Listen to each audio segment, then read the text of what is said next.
কোনো একজন বলেছিল,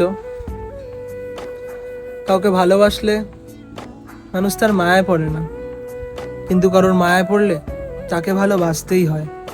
হয়তো সে ঠিকই বলেছিল।